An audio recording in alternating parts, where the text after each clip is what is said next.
Good morning. नमस्कार। Independence day की शुभकामनाएं सभी को। ओरल सीए की हम लोग बात कर रहे थे।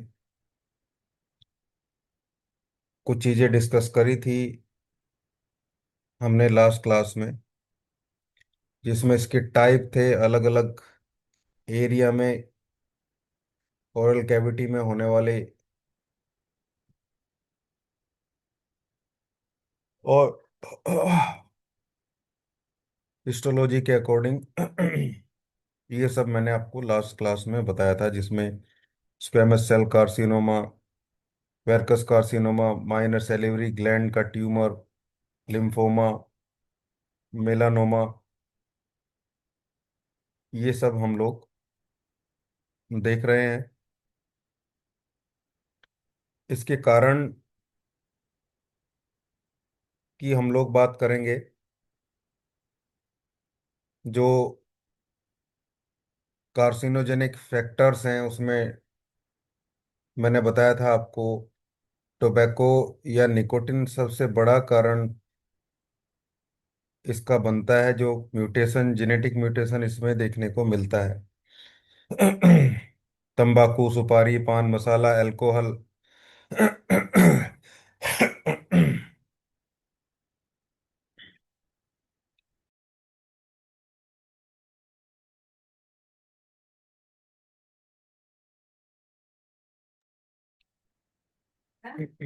नेटवर्क में थोड़ी प्रॉब्लम हो गई थी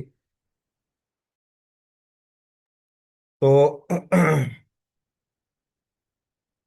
दोबारा शेयर करता हूँ स्क्रीन, जस्ट अ मिनट।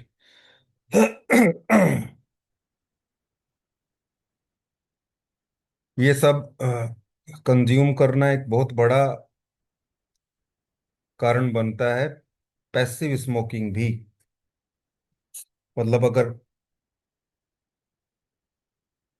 कोई स्मोकिंग करने वाले आदमी के बराबर में डेली उसके स्मोक को इनहेल करता है पैसिव तरीके से, एक्टिवली स्मोकिंग में पार्टिसिपेट ना करते हुए, तो उसको भी उतने ही चांसेस है, इवन ज्यादा। खासकर बच्चों को बहुत ज्यादा हो सकते हैं, फीमेल को बहुत ज्यादा हो सकते हैं। ये सब फैक्टर वो हैं जो लाइफस्टाइल से जुड़े हैं, जिनको एक आदमी खुद एक्वायर करता है। इन्फेक्शियस कारण में ह्यूमन पेपिलोमा वायरस, जिसमें बहुत स्पेसिफिकली जो HPV 16 टाइप का इन्फेक्शन है, और जो ऑन्कोजेनिक प्रोटीन है E6 E7, ये दो ट्यूमर सप्रेसर जीन जो P53 और RB हैं, या ट्यूमर सप्रेसर प्रोटीन आप इनको बोल सकते हैं, जो बहुत क्रिटिकल रोल प्ले करते हैं सेल ग्रोथ के रेगुलेशन में और कैंसर के डेवलपमेंट में प्रिवेंट करते हैं। लेकिन HPV E6 और E7, these are viral oncoprotein product produce by HPV, ऐसा हम कह सकते हैं। और ये सबसे बड़ा कारण बनते हैं सर्विकल कैंसर का और ओरल जो कैंसर होता है उसका। E7, E6 और E6 बाइंड करता है P53 के साथ, और एक कॉम्प्लेक्स फॉर्म करता है, या ये बोलूं कि E6 P53 पे टारगेट करके उसको डिग्रेड करता है, जिससे जो उसकी एक्टिविटी है, जो परफॉर्म करता है ट्यूमर सप्रेशन की, वो लॉस हो जाती है। अपोप्टोसिस डिस्टर्ब हो जाता है, DNA डैमेज होने लगता है। E7 टारगेटिंग टू RB, और you can say E7 bind to RB, ओंकोप्रोटीन या ओंकोजीन, और इसकी जो एक्टिविटी है उसको इनहिबिट करता है। यानी कि आरबी भी अपना, आरबी oncoprotein भी अपना फंक्शन लॉस कर जाती है, डीएनए रेप्लिकेशन का प्रोसेस पूरे तरीके से डिस्टर्ब हो जाता है, ट्रांसक्रिप्शन पूरे तरीके से, जेनेटिक ट्रांसक्रिप्शन पूरे तरीके से डिस्टर्ब हो जाती है, और रिजल्ट में इसके कॉन्सिक्वेंसेस में, यानी कि after activating p53 and RB oncoprotein और oncogenes E6 एंड E7 पूरे तरीके से अनलिमिटेड जो डेवलपमेंट है या कैंसर का डेवलपमेंट है उसको स्टार्ट कर देते हैं। ये बड़ा कारण ह्यूमन पेपिलोमा का बनता है, और एक बहुत बड़े थ्रेड के रूप में ये दुनिया में जाना जाता है, खासकर खासकर oral infection of human papilloma virus, जो मस्से होते हैं वो भी इसी वायरस की वजह से होते हैं। वाट्स, कैंडिडा एल्बिकेंस, ये कल मैंने आपको बताया था, कुछ फंगस इन्फेक्शन, फंगल इन्फेक्शन भी इस तरफ लेके जा सकते हैं। Nutrition deficiency, vitamin A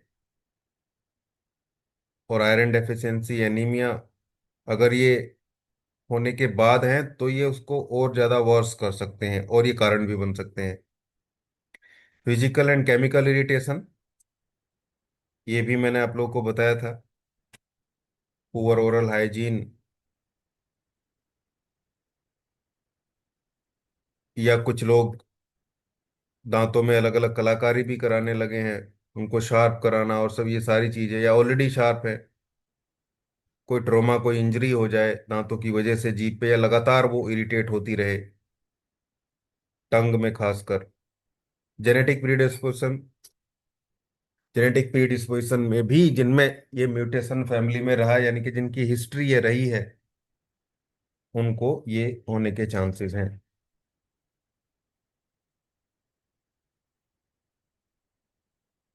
pre cancerous condition या प्री कैंसरस लीजन, ये आइडेंटिफिकेशन में आ सकता है। ऐसा वाइट पैच मुंह में जो ठीक नहीं हो रहा है, फ्लेक्स नहीं उतरते हैं और लगातार वो वाइट वहां से बना हुआ है एरिया, ये डार्क रेड कलर का रीजन है जो लगातार बढ़ता जा रहा है। या ओरल सबम्यूकस फाइब्रोसिस, ओएसएमएफ जिसे बोलते हैं, स्टिफ हो जाना मुंह का बहुत ज्यादा, और कहीं ना कहीं एक लीजन भी वहां पे नजर आने लगता है। लाइकन प्लानस भी कारण बन सकता है, क्रोनिक इन्फ्लामेटरी रीजन जो बनते हैं इसमें। ये प्री कैंसरस लीजन की कंडीशन है, जिनको टाइमली आइडेंटिफाई करें तो किसी भी मेडिसिनल सिस्टम में, इवन कन्वेंशनल मेडिसिनल सिस्टम यानी कि एलोपैथी में भी, ये सब चीजें 100% ठीक हो सकती हैं, पहली इनिशियल स्टेज में सब चीजें देख ली जाए तो। खासकर ऐसे लोग जो जो रिस्क फैक्टर मैंने आपको बताया उनके साथ में जुड़े हुए हैं, तंबाकू खाने वाले लोग, जैसे मैंने आपको बताया था थोड़े दिन पहले, जो जिससे मैं बाल अपने कटवाता हूँ, वो लड़का 25-26 साल का होगा, वो तंबाकू बहुत हर टाइम उसके मुंह में रहता है, उसको ऐसा ही वाइट पैच बना हुआ था, 2-3 महीने से वो दवाइयाँ भी खा रहा था। तो उसने मुझे दिखाया, मैंने बताया भाई अलर्ट हो जा, ये बिल्कुल बंद कर दे जो तू खा रहा है। उसको मैंने अपना इलेक्ट्रोहोम्योपैथी का लगाने का एप्लीकेशन दिया, और ज्यादातर वो लगाने का ही दिया, और कुछ थोड़ा बहुत एक आध ड्रॉप दिया होगा बस, लेकिन ज्यादा उसी पे फोकस किया मैंने। और 15-20 दिन में वो गायब। लेकिन आगे के लिए मैंने बोल दिया था कि भाई ये एरिया प्रोन हो गया है जहाँ ये हुआ था, तम्बाकू खाएगा तो फिर हो जाएगा, और इस बार ठीक होना मुश्किल होगा।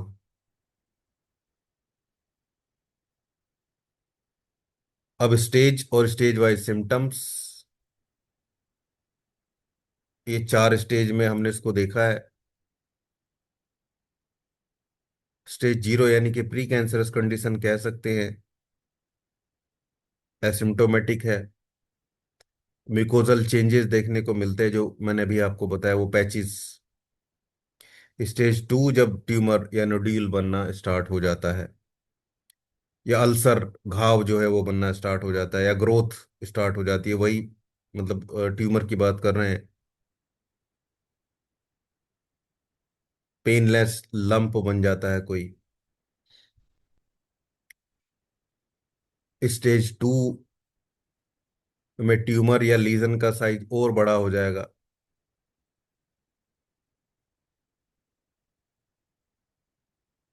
और अल्सर बीच में से बहुत प्रोमिनेंट हो जाता है। किनारे थोड़े हार्ड और बीच में से प्रोमिनेंट। प्रोमिनेंट मतलब और डार्क लीजन। हल्का सा पेन और बर्निंग, जलन। ज्यादातर यहाँ लोगों को पता चलता है जब जलन होती है, बर्निंग में। उससे पहले कोई खास चीजें ध्यान नहीं देता है। एक लंप टाइप का ट्यूमर बनता है, नोड्यूल बनता है उससे पहले। लेकिन जब वो हार्ड होता है, वो एरिया हार्ड होता है, बर्निंग सेंसेशन स्टार्ट हो जाता है, तब चीजें पता चलती है, बर्निंग में खासकर। स्टेज 3, ट्यूमर और थोड़ा बड़ा होता है,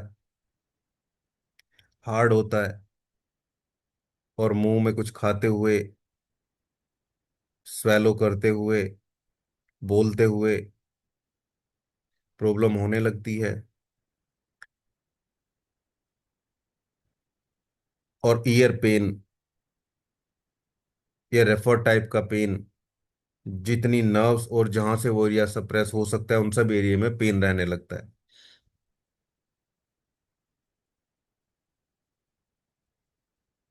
लास्ट और एडवांस स्टेज, मेटास्टेटिक कंडीशन।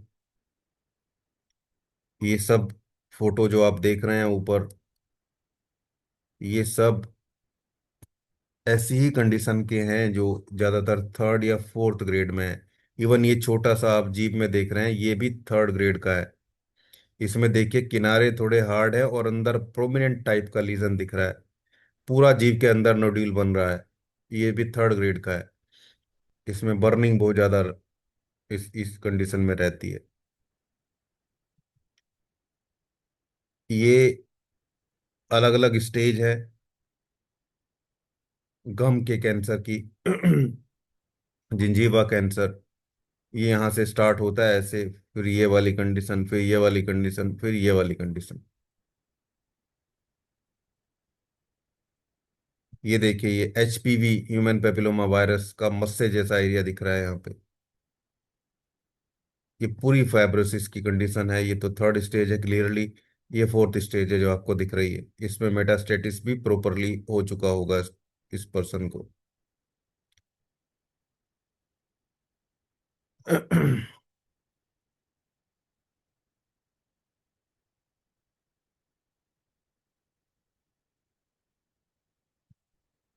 तो मेटास्टेटिस की सिचुएशन बन जाती है। मल्टीपल एंडाज सर्विकल नोड्स, सर्वाइकल एरिया में सबसे पहले नोड्स एनलार्ज होती है। माउथ ओपनिंग रिस्ट्रिक्टेड हो जाती है, बहुत कम खुलता है। वेट लॉस, एनीमिया, वो सब सिम्टम जो इनिशियल आइडेंटिफिकेशन पे मैंने बताया था, वो सब तो रहते ही है। अल्सरेशन बहुत तेजी के साथ होता है। पैथोफिजियोलॉजिकल चेंजेस और उसका डेवलपमेंट कैसे होता है, ये पहले भी हम लोग डिस्कस कर चुके हैं। जो पहली क्लासेस, फर्स्ट क्लास खासकर हमारी थी, इनिशिएशन मतलब कार्सिनोजेन से चीजों का स्टार्ट होना, DNA म्यूटेशन, ये सब अभी मैंने आपको बताया। फिर उसका promotion, chronic irritation, inflammation, continuous cell proliferation यानी कि इन्वेड करना दूसरी जगह, म्यूटेटेड सेल एस्केप कर देती हैं एपोप्टोसिस को, यानी कि उनकी सेल डेथ नहीं होती, उनमें लगातार ग्रोथ ही चलती रहती है।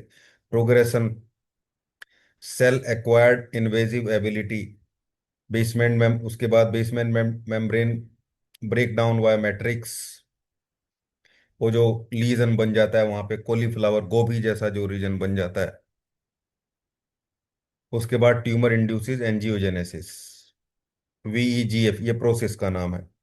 यानी कि नई ब्लड वेसल्स ट्यूमर में बनने लगती है जिससे उसकी ग्रोथ लगातार होती चली जाती है। मेटास्टेटिस मतलब कैसे स्प्रेड होगा, ये ओरल कैंसर की बात कर रहे हैं हम।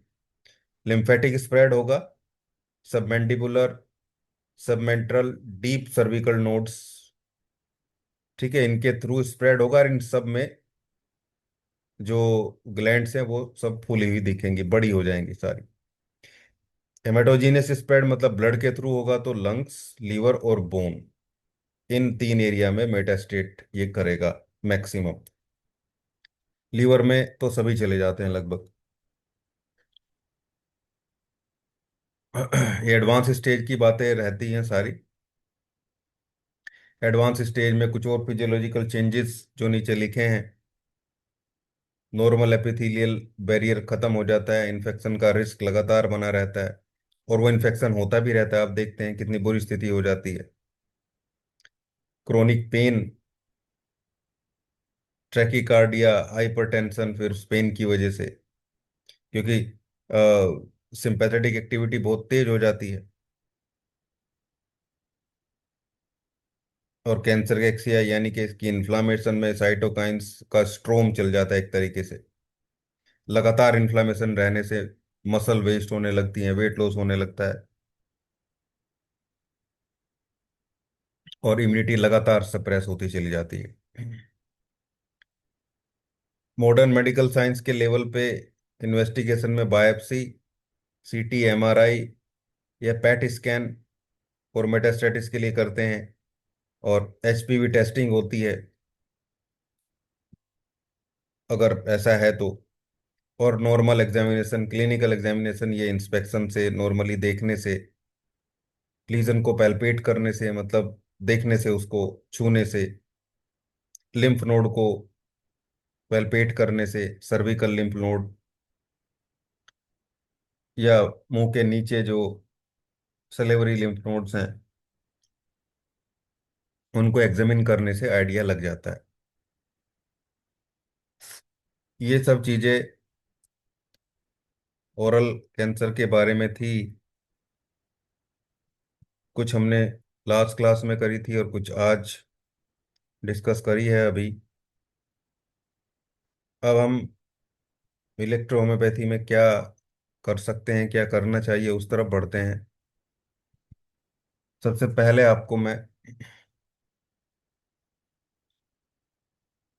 वो इम्पोर्टेंट प्रोटोकॉल की बात करूंगा, जो बताऊंगा आपको, जो मैंने लास्ट क्लास में बताया था, जो सभी को हम लोगों को देना है।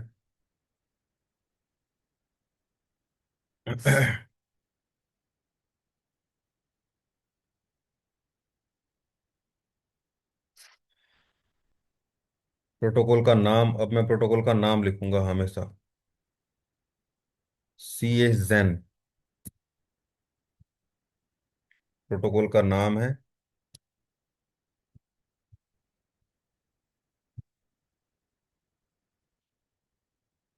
क्योंकि लोग बहुत फैंसी हो गए हैं मेरे पास, लोग जो जो फॉर्मूला मैं बरसों से बता रहा हूँ, कई सालों से, कहीं से सुन लिया किसी ने, और फिर सर ये क्या है, ये फलाना टॉनिक, ढिमकाना बूस्टर। अब मेरे से भले ही 5 साल पहले पढ़ लिया उसने, बस मैंने कुछ नहीं नाम दिया उसको, मैंने प्रोटोकॉल नाम दिया, या ज्यादा से ज्यादा मैंने गोल्डन प्रोटोकॉल बोल दिया। हाँ, भेज देना आप मुझे। पारस जी, बहुत बढ़िया किया आपने, बना दिया तो मुझे भेज देना। कोई करेक्शन होगा बता दूंगा आपको, नहीं तो मैं फॉरवर्ड कर दूंगा।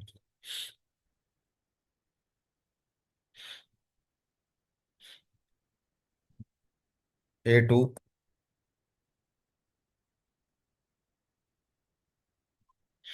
C5, L1,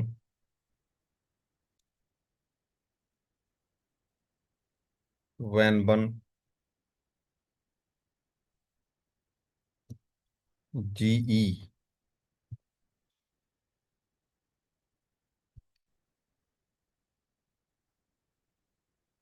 ठीक है। और एक और बहुत बढ़िया रेमेडी है हमारे पास, मैंने पढ़ाया भी था आप लोगों को, पेटोरल 2। इसमें C2 के पार्ट भी होते हैं।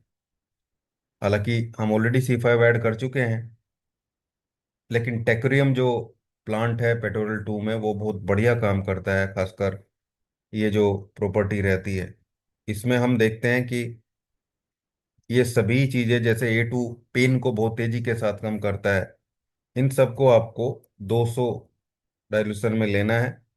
और प्लस इसमें ऐड करना है आपको WE को, D4 से 10 ड्रॉप्स।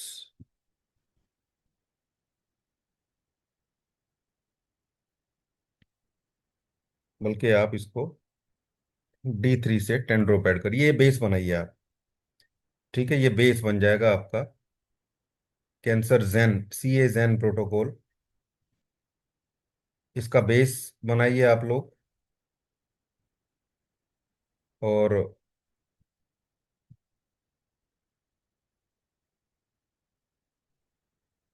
बेस बना के फिर ये पेशेंट को आपको देना है, यानी कि 200 से इक्वली मिक्स करना है। अगर 200 नहीं है आपके पास, 199 है बैक पोटेंसी, जैसे जो मेरे से लेते हैं, मैं हमेशा बैक पोटेंसी ही देता हूँ ताकि ज़्यादा दिन चले और सस्ते में काम हो। तो आप A2 C5 L1 WAN1 GE P2 की 10-10 बूंदे डालेंगे 199 से 30 ml में, और WE की 10 बूंदे डालेंगे D3 से 30 ml में। ये आपका बन जाएगा। जिसके पास 200 नहीं है,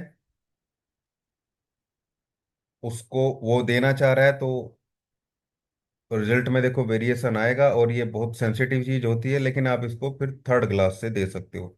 थर्ड बोतल जो मैंने आपको बताई थी, थर्ड बोतल से फिर आप इनकी 10-10 बूंदे डाल देंगे। 10-10 से भी कम डालनी पड़ेगी आपको, 2-2 बूंदे डाल देंगे। थर्ड बोतल से 2-2 ड्रॉप डाल देंगे, और WE को D3 से 10 बूंदे डाल देंगे। WE में टेक्सास बकाटा बहुत बढ़िया प्लांट है। आर्नी का मोंटाना भी WE के लेवल पे ऐड हो जाएगा, जो पेन को, बर्निंग पेन को भी शांत करता है। हालांकि उसके लिए अलग मैं आपको बताने वाला हूं अभी। इसकी डोज में आपको देना है 10 ड्रॉप्स। ये पूरा दिन की डोज है।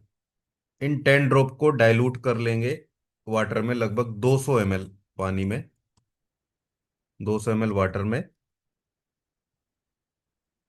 और फिर ये पेशेंट को 5 से 7 ml, ये डोज की प्रिपरेशन है।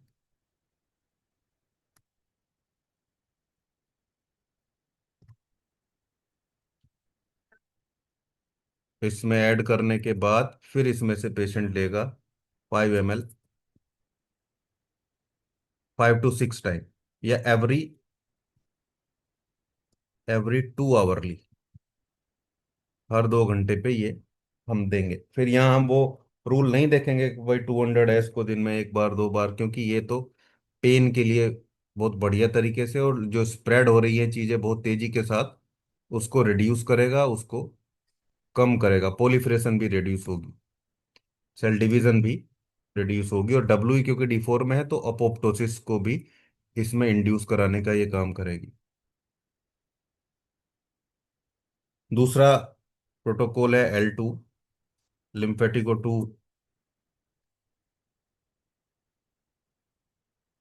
इसको आप लेंगे L2 और B, ब्लू इलेक्ट्रिसिटी जो बर्निंग का पेन रहता है, और प्लस ऑर्गन की रेमेडी।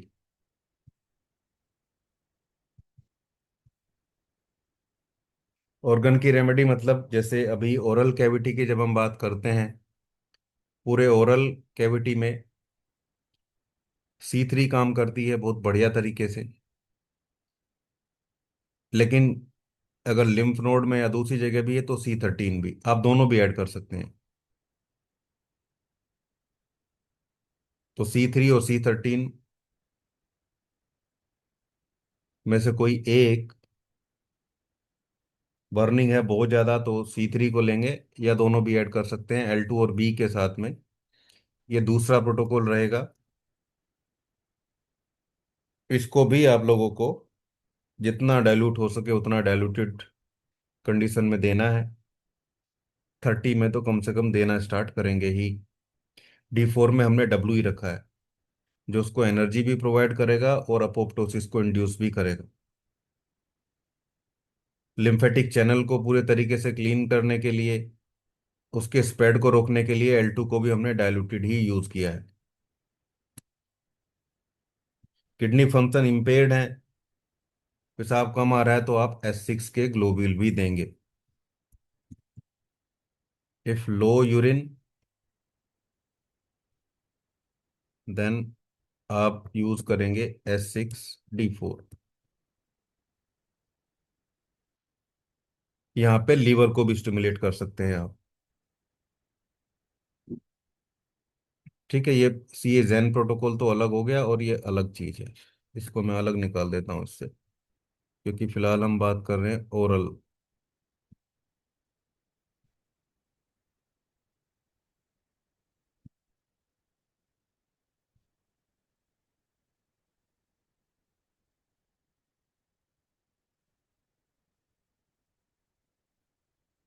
अच्छा, एक्सटर्नल लीवर का मैंने बता दिया। आप लोग यूज करेंगे उसको लीवर का, अगर रिक्वायरमेंट है तो। S5C10 ही बहुत है, केवल दो रेमेडी, बाकी ऐसा बहुत कम करिए कि आप डाइल्यूशन में कॉन्ट्राडिक्शन क्रिएट करें। एक ही रेमेडी का एक डाइल्यूशन, एक डाइल्यूशन में, और उसी रेमेडी को फिर दूसरे डाइल्यूशन में, ऐसा करने से बचिए। कहीं भी बचिए। बहुत मजबूरी में कुछ यूज करना पड़े तो ठीक है, लेकिन ज्यादातर बचिए। मेरे फॉर्मुलेशन में भी आप देखते हैं कि मैं इन चीजों से, ये बहुत ज्यादा नहीं रहता है कॉन्ट्राडिक्शन ऑफ डाइल्यूशन। एक दूसरे के असर फिर वहां से डिस्टर्ब होते हैं। यानी कि एक रेमेडी को आपने D4 में दे दिया, उसी को 200 में दे दिया, तो वो अलग चीज हो जाती है। और 200 तो फिर भी ठीक है। लोअर डाइल्यूशन में तो बिल्कुल भी नहीं यूज करना चाहिए। लोअर डाइल्यूशन तो पूरे तरीके से कॉन्ट्राडिक्ट करेंगे। External application A2, S5, C5, F2, Ver2, APP, B and G।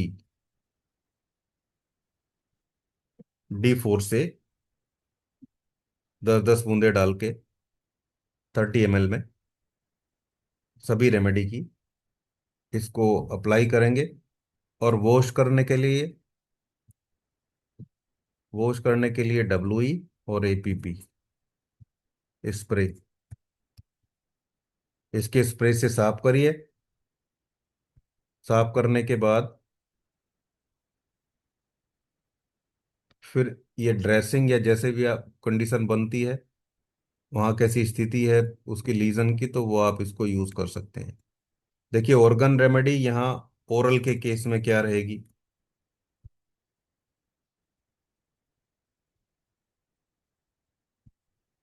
Organ remedy जैसे ओरल के केस में क्या रहेगी, हम मैंने बताया C3, C13, C2 भी कई बार, जैसे टंग का कैंसर है तो C2 आप ले सकते हैं टंग में। लीवर में C10। अभी जो लास्ट में हमने किया रेनल के लिए, रेनल टिश्यूज के लिए C6। Tissue remedy, organ tissue remedy की बात कर रहे हैं हम। बोन के लिए C4, और स्किन के लिए C5, C3।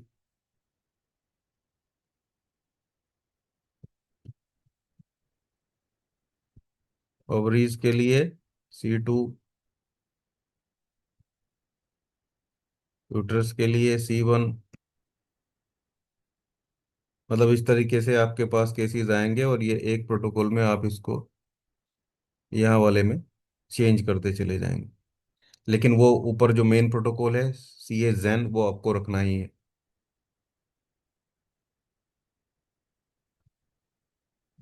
इसके अलावा भी बहुत अप्रोच की रिक्वायरमेंट पड़ सकती है आपको। किस टाइप का पेशेंट आ रहा है, उसके सिम्टम क्या दिख रहे हैं, उसके अलावा और उसको क्या प्रॉब्लम है। ठीक होना सेकेंडरी है, ठीक करना सेकेंडरी है। प्राइमरी क्या है, उसकी क्वालिटी ऑफ लाइफ को इम्प्रूव करना। बहुत बुरी स्थिति है, जितने दिन बचे हैं वो उसकी क्वालिटी ऑफ लाइफ इम्प्रूव हो, उसको बर्निंग ना हो, उसको पेन ना हो, वो थोड़ा खाना पीना स्टार्ट कर सके। पहला मोटिव ये रहता है। जैसे जैसे ये इम्प्रूव होती है, पेशेंट में कॉन्फिडेंस आता है, उसमें थोड़ी एनर्जी आती है, कुछ खाने पीने को मिलता है, तो फिर इंटरनल हीलिंग भी कहीं ना कहीं स्टिमुलेट होती है। ऑटोफेजी जिसे बोलते हैं, अपने आप ठीक होना, अपने आप हील होने की साइकिल में वो पेशेंट आ सकता है।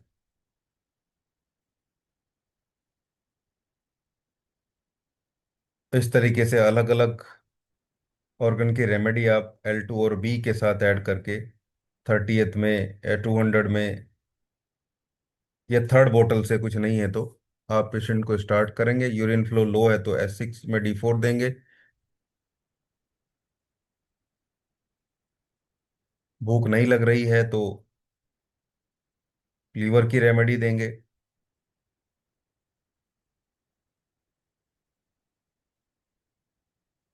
इसके बाद कोई चीज़ें स्टार्ट होती।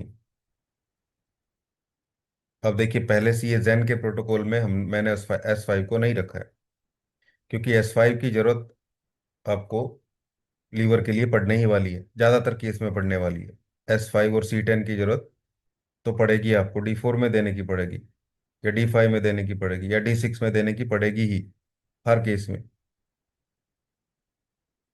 मेटास्टेटिस नहीं हुआ है तो भी भूख तो बढ़ानी पड़ेगी उसको। अच्छा, थ्रोट के केस में ये भी काफ़ी आते हैं, C13 और C5। C5 आप पहले ले चुके हैं इस वाले में, तो यानी कि दूसरे प्रोटोकॉल में आपको C13 ही लेना है।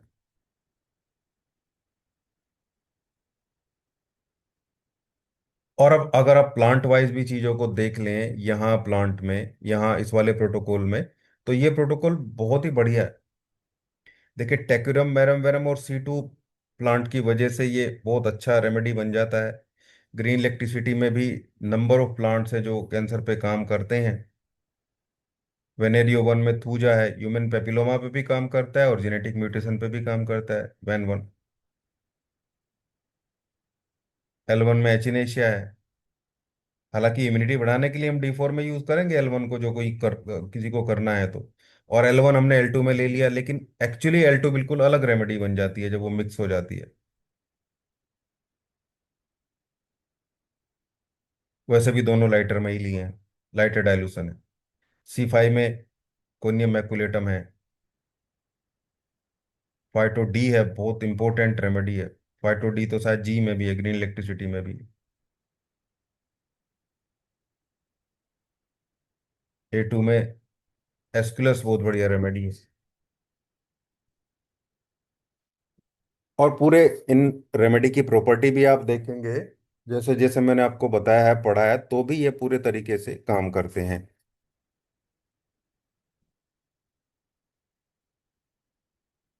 अब इनको लगातार कुछ दिन तक ऐसे ही सेम डाइल्यूशन में चलाएंगे। इम्प्रूवमेंट होने पे फिर आप धीरे धीरे स्विच करेंगे, लेकिन वो भी जब आपको लगे कि जो इफेक्ट है वो रुक गया है, सेकेंडरी इन्फेक्शन खत्म हो गया लीजन में, हीलिंग स्टार्ट हो गई है, किनारे स्मूथ हो गए हैं लीजन के। अब आप रेमेडी दे रहे हैं तो ज़्यादा असर नहीं हो रहा है, तो आप उसको चेंज करेंगे, फिर आप नीचे की तरफ आएंगे, यानी कि और ज़्यादा रेमेडियल पार्ट उसमें बढ़ाएंगे धीरे धीरे। फर्स्ट सेकंड स्टेज की चीज़ें बहुत हद तक ठीक होती है। फर्स्ट स्टेज का तो सेकंड स्टेज का भी हमें कई बार पता ही नहीं चलता है, ठीक कर देते हैं हम, क्योंकि हम कोई रिपोर्ट कराते नहीं है, पेशेंट भी नहीं कराता है, इधर उधर दवाई खा के आता है, हम देते हैं, महीने 2 महीने 3 महीने 6 महीने में ठीक हो जाता है। हो सकता है वो CA ही हो, हमने इन्वेस्टिगेशन तो कराया नहीं।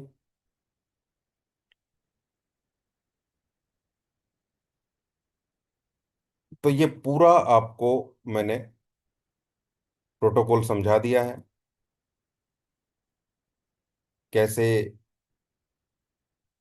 पूरे प्रोसीजर को आप फॉलो करेंगे सभी टाइप में। ओरल के लिए भी मैंने आपको पहले थ्योरी बताई है, और ओरल को भी ऐसे ही यूज करेंगे। ये प्रोटोकॉल ही है, लाइन ऑफ ट्रीटमेंट है सभी के लिए, ये दोनों चीजें।